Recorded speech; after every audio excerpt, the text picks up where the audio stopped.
திருப்பாடல்கள் 53வது அதிகாரம். கடவுள் இல்லை என அறிவிலிகள் தம் உள்ளத்தில் சொல்லிக் கொள்கின்றனர். அவர்களுள் சிலர் கெட்டு அருவருப்பான செயல்களில் ஈடுபடுகின்றனர். நல்லது செய்வார் யாரும் இல்லை.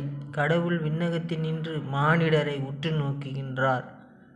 மதிநுட்பம் உள்ளவர், கடவுளை நாடுபவர் எவராவது உண்டோ என்று பார்க்கின்றார். எல்லாரும் நெறி பிறழ்ந்தனர், ஒருமிக்க கெட்டுப் போயினர். நல்லது செய்வார் யாரும் இல்லை, ஒருவர் கூட இல்லை.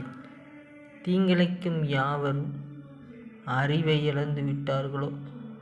உணவை விழுங்குவது போல் என் மக்களை விழுங்கப் பார்க்கின்றார்களே.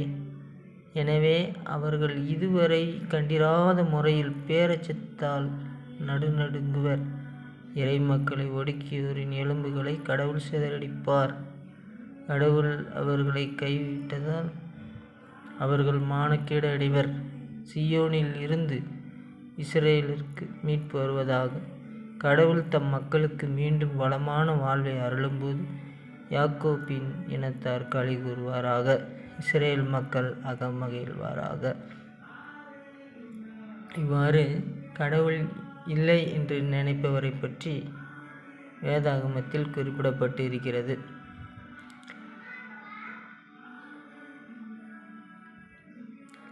கடவுளை நம்புகின்ற மக்கள், கடவுளின் மக்களை கடவுள் கைவிட மாட்டார் என்றும் இதில் குறிப்பிடப்பட்டு இருக்கிறது.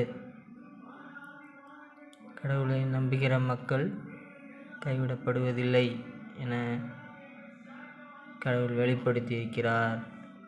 ஆண்டவருக்கு மகிமை உண்டாவதாக. ஆமீன்.